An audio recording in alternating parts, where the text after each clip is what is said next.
अमित शाह जी और भाई मनोहर लाल खट्टर जी, इन सारों का धन्यवाद करता हूं कि भाई इतना बड़ी आदमी इन सारों ने मिलकर के नायब श्रेणी के रूप में हमारे को मुख्यमंत्री दिया।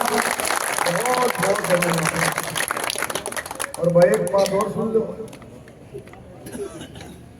राज का मजा लिया होगा तो 4 महीने बाद हरियाणा में राज का मजा होगा 4 महीने, मतलब 4 जून के बाद। मेरे बुजुर्गों साथियों, 2019 में आप लोगों ने मुझे आशीर्वाद दिया, मोदी जी को प्रधानमंत्री बनाया। और देखो, जिस विश्वास से आपने मोदी जी को प्रधानमंत्री बनाया, उससे भी ज्यादा काम करके मोदी जी ने उस विश्वास को और पुख्ता किया। ऐसे ऐसे काम जो देश को मजबूत करने वाले और देश का मान सम्मान विदेशों में भी बढ़ाने वाले।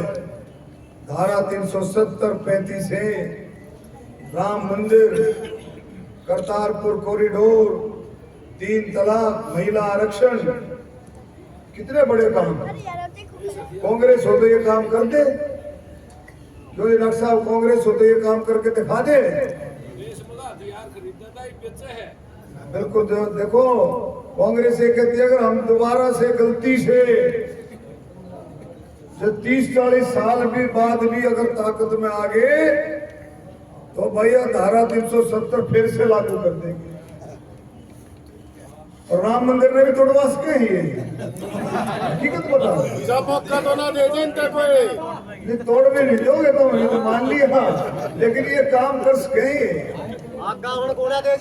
अब मोदी ने क्या कर दिया, देखो भारतीय जनता पार्टी ने क्या किया, जो आपके दिल और दिमाग में कई 100 साल से था कि भाई हिंदुओं के लिए कानून कुछ और दूसरे धर्मों के लिए, मुसलमानों के लिए कानून कुछ और, उस बात का भी संकल्प पत्र, मैनिफेस्टो जिसे बोलते हैं भारतीय जनता पार्टी का, उसमें आ गया है कि भाई 2024 में सरकार बनते ही यूनिफॉर्म सिविल कोड, एक देश एक कानून, वही कानून हिंदुओं के लिए और वही कानून मुसलमानों के लिए। देश तेजी से आगे बढ़ता है। 2047 का भारत, आत्मनिर्भर भारत, विकसित भारत, मोदी ने कितनी स्पीड बढ़ाई। ये स्पीड कब बढ़ी? 2014 में आपने देखा किस तरह से घोटाले, किस तरह से भ्रष्टाचार था। जो उन पर रोक लगाई, उनको काबू किया, उनको जड़ से खत्म किया, तो पैसा आया। वो पैसा आया तो विकास के कामों में लगाया। और साफ दिखता है 2014 और 14 से पहले रेलवे का बजट में थोड़ा सा उदाहरण देता हूं। केंद्र सरकार का रेल का बजट मात्र 30,000 करोड़ रुपए था। क्यों? पैसे सारे खा जाते, घोटालों में लाख करोड़ों रुपए के घोटाले, कई लाख के भ्रष्टाचार में। और वही लोग अब ये कह रहे हैं हमारे को दोबारा से बढ़ाओ। वही लोग हैं, आप देख लो, छाट करके केंद्र में देख लो, कोई एकाध इधर होया हो तो वही लोग हरियाणा में, वही लोग जिन्होंने जमीनें लूटी। एक ऐसा समय आ गया था 2013-14 में, तो कोई काम करके राजी नहीं थे ये, क्योंकि जमीन एक्वायर करनी पड़ती थी, जमीन को देकर राजी नहीं था। इनके ऊपर इतना शक करते थे, सस्ती जमीन खरीद लेते थे और उसको कई जो है दामों पर, दुगने तिगने चौगने दामों पर प्राइवेट उसको बेचते थे। मैं ये रेल की जो बात कर रहा था, 30,000 करोड़ का बजट उस समय, और अब पता कितने का बजट है रेल का, अंदाजा लगाओ। उस समय 30,000 करोड़ का बजट, अब है रेल का 2.5 लाख करोड़ का बजट है। रेल का 2.5 लाख करोड़, ये है मोदी। 11 लाख करोड़ का बजट इंफ्रास्ट्रक्चर का है। कांग्रेस तो सोच भी नहीं सकती इतने बजट को, इंफ्रास्ट्रक्चर के बजट। तो मेरे बुजुर्गों साथियों, ये मोदी ने ईमानदारी से, कोई आपने सुना 10 साल में मोदी जी की सरकार में कोई घोटाला हो गया हो, किसी ने को पर मार दिया हो? बिल्कुल नहीं।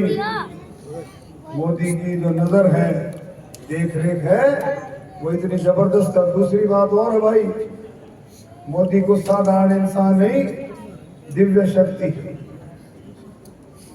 उसको छांट का भी पता है किसको लिए क्या काम है। तो इन बातों को हम समझे, देश का मान सम्मान देश और विदेशों में बढ़ाया। और ये लोग जैसे कृष्ण मूर्ति हुड्डा जी ने बताया, भाई सतीश नांदड़ जी ने भी बताया, हमारी बहन सरिता नारायण जी यहाँ की प्रभारी है हमारी गढ़ी कलोई सांपला असेंबली की, वो भी बोलना चाह रही थी, वो भी आपको बहुत बढ़िया बढ़िया बातें बताती।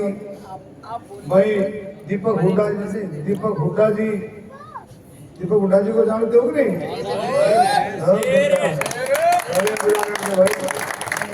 दीपक हुड्डा भी बढ़िया बढ़िया बात बताते हैं।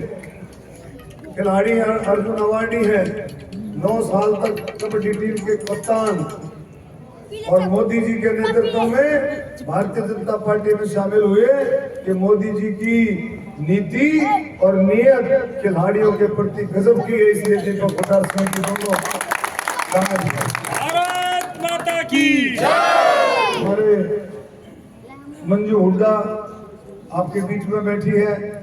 मंजू हुड्डा चेयरमैन है ना जिला परिषद की, जानते हो ना? मंजू हुड्डा जी ने भी बोलना था, ये बहुत बढ़िया बढ़िया बात बताती।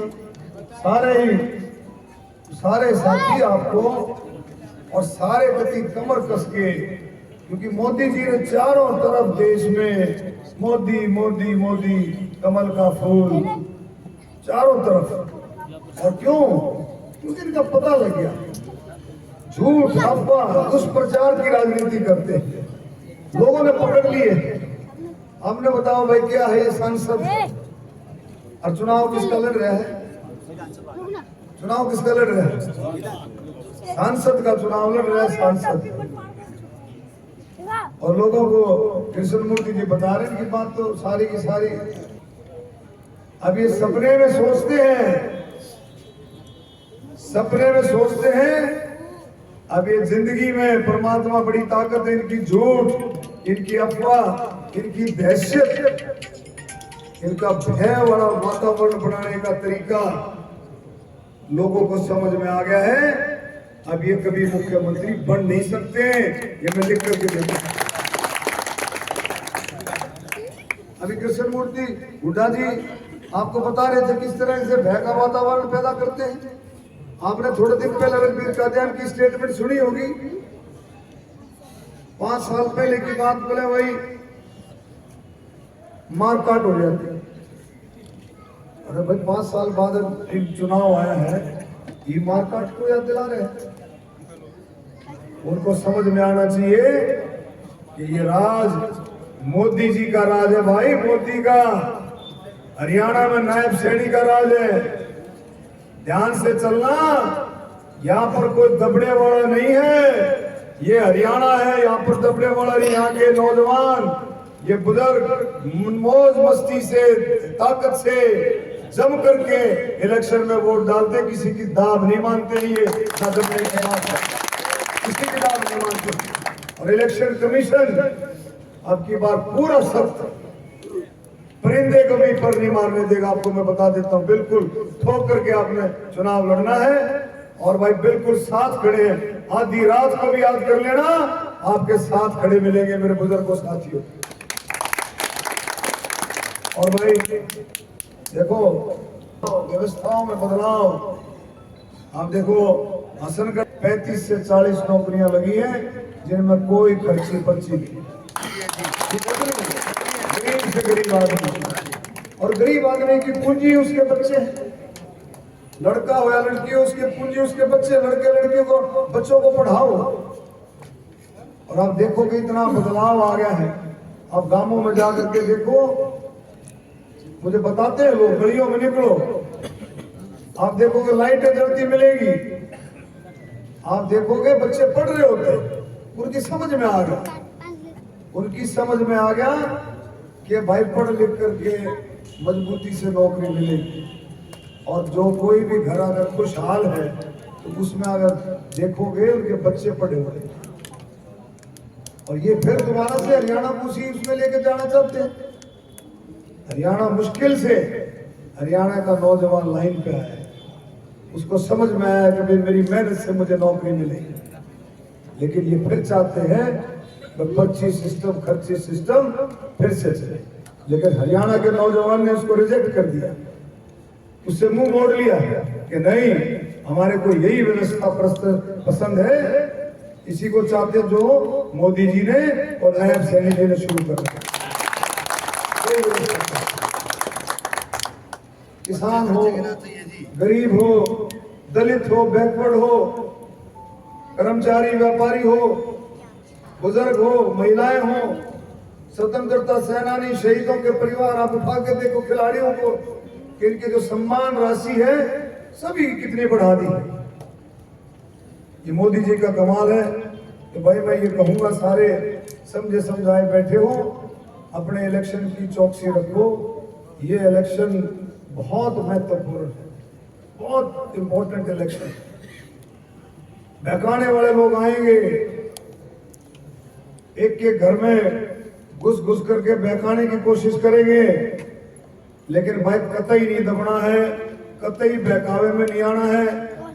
इस इलेक्शन से मैंने बताऊं नंदर साहब, जब 100% न्यू हो जाए, हुड्डा साहब भी बताएंगे, जब 100% ये बात हो जाए, दीपेंद्र हुड्डा भाई मुख्यमंत्री नहीं बन सकता।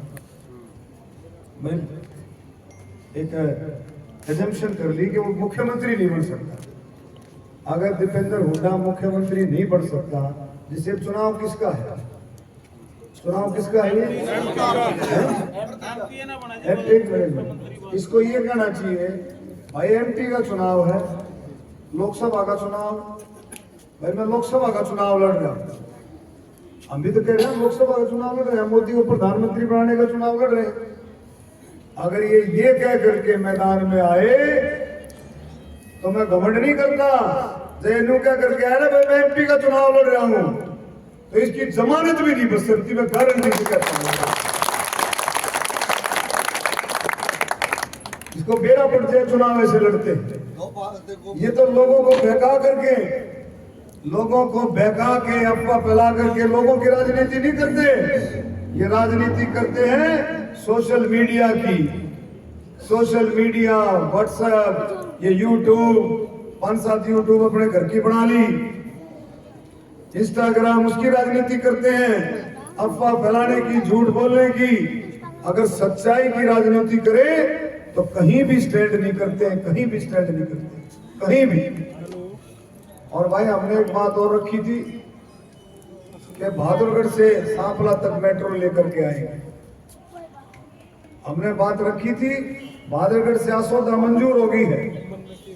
हमने अभी अपने नॉमिनेशन में भी कही कि भाई बहादुरगढ़ से सांपला इस टर्म में, 24 वाले टर्म में जल्दी से जल्दी लाएंगे।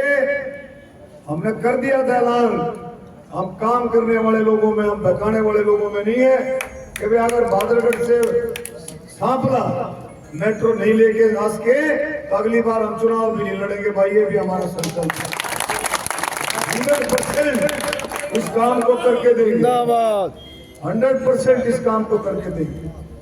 RRTS, rapid rail transit system, ये कितना बड़ा काम हो रहा है आपका, एलिवेटेड जो आपका बन रहा है ये सांपला में, बेरी रोड पर कितनी कैजुअलिटी होती थी, आप पूछो जाकर के, हिसाब लगा करके कि आज तक हुड्डा ने खुद विधायक कभी आज तक इस बारे में आवाज उठाई, पूछो इनसे, आज तक भी जिक्र किया हो।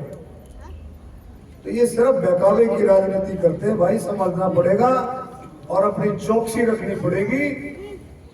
आप अगर चौकस रहोगे, आप 36 बिरादरी को जोड़ सकते हैं। 36 बिरादरी यहाँ बैठी है और मुझे पूरी उम्मीद है, पहले भी आपने आशीर्वाद दिया और अब भी आपका पूरा पूरा आशीर्वाद मिलेगा। और भाई मोदी जी तीसरी बार प्रधानमंत्री बनेंगे।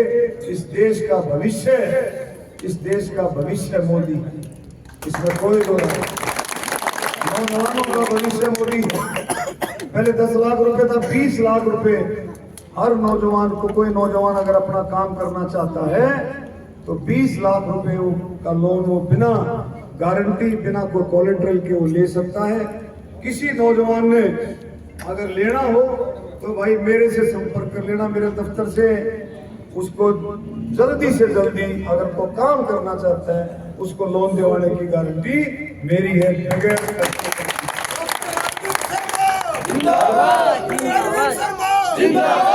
और भाई गरीबों के लिए 4 करोड़ मकान तो इस करोड़ में करे पिछली में, और 4 करोड़ का लक्ष्य अब आगे आ गया है। जिस गरीब के पास प्लॉट है, मकान नहीं है, और जिसका नाम उसमें चढ़ा हुआ है, आपने पता ना जो एक लिस्ट पड़ी हो गरीबी रेखा वाली, उसमें जिसका नाम है उसको 100% आने वाले समय में उसको मकान जरूर मिल जाएगा। 100% मकान मिलेगा। मैं फिर से भाई हसनगढ़ के साथियों को, ये इलाका भी बहादुरों का इलाका है, शहीदों का, स्वतंत्रता सेनानियों का इलाका है। इस इलाके की बड़ी कुर्बानियां हैं।